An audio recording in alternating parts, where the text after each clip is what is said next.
ছেলে মেয়ে সমান সমান, কথাটা শুনতে কি ভালো লাগে না? আমরা প্রায়ই শুনে আসছি কথাটা, কিন্তু আমাদের সমাজে এর ছবিটা সম্পূর্ণ রকম আলাদা।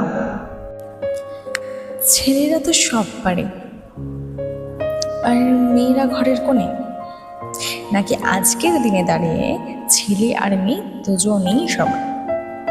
আমরা মুখে বলি সমধিকার, কিন্তু সমাজের চোখে আসল ছবিটি কি?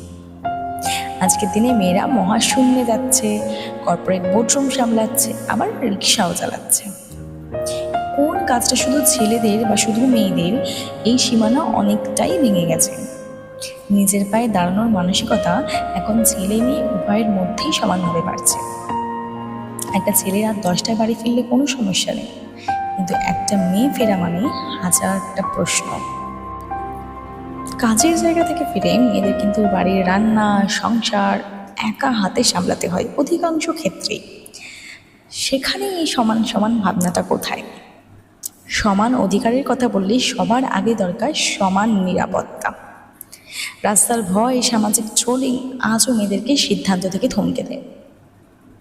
সমতার গল্পে আমরা প্রায়ই ভুলে যাই ছেলেদের ওপরে কিন্তু তুমিই পুরুষ, তোমাকে কাঁদতে নেই, বা সংসারের সব খরচ তোমাকেই চালাতে হবে, এই মানসিক চাপটা চাপিয়ে দেওয়া হয়। এটাও কি বৈষম্য নয়? সমতা মানে একে অপরকে ছোট করা বা প্রতিদ্বন্দ্বিতা করা নয়।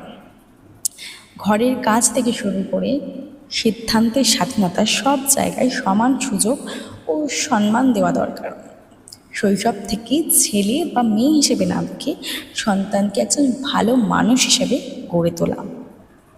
তাই সমতা শুধু খাতা কলম বা ভাষণেই থাকবে না, আমরা প্রতিদিনের অভ্যেসে তাকে নামিয়ে আনবো। সেটা আমাদের নিজেদেরকেই ঠিক করতে হবে। আপনাদের কি মনে হয়? অবশ্যই কমেন্ট করে জানাবেন।